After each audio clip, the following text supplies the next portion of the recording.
Ang programang ito ay rated SPG. Striktong patnubay at gabay ng magulang ang kailangan. Maaaring may masiselang tema, lengguwahe, karahasan, sexual, horror o droga na hindi angkop sa mga bata. Dahil kay Annalyn ay nasilayan at talagang nagsaya si Giselle sa lahat ng kanyang mga nakikita. Dito na nasaksihan niya ang maligayang pisngi ng kanyang anak na si Justine kung saan hindi niya ito nakita noong una pa. Dito na nga ay talagang masayang-masaya si Giselle kahit na kinukuhanan niya lang ng video ang kanyang anak na si Justine habang nagpe-perform ito kasama si Annalyn. Dito na talaga magbabago ang buhay ni Justine at saka ni Giselle kung saan talagang gagawa ng paraan itong si Annalyn na magkita silang dalawa.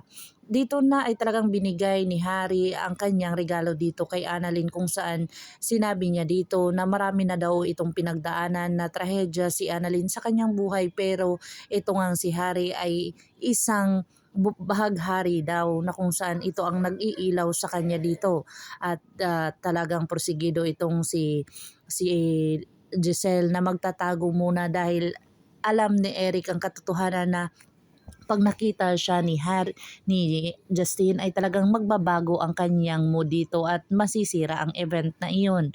Pero hindi nga inaasahan ni Giselle ay nagkita nga silang dalawa kung saan pinagalitan at kinumpronta ni Justine itong si Annalyn kung saan isinumbong niya dito sa kanyang inang si Giselle.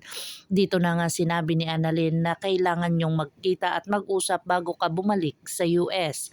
Dito na sinabi ni Giselle na sana aalis na lang siya at hindi na siya dito magtatagal para hindi na masira ang mood ni Justine.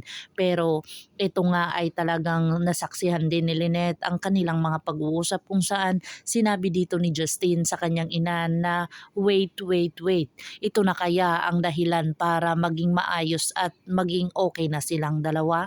Dito na kaya mapapatawad ni Justine ang kanyang inang lahat ay gagawin niya para dito at maibalik lang o talagang mapapatawad niya lang ang lahat ng kanyang kamalian noon ay talagang babaguhin niya na at babawi siya dito. Pakakaabangan natin ang mga susunod pa na episode na ito, ang Abot Kamay na Pangarap. If you like my story, please like, share, and subscribe para ma-update po kayo sa mga susunod pa. Yun lamang po at maraming salamat.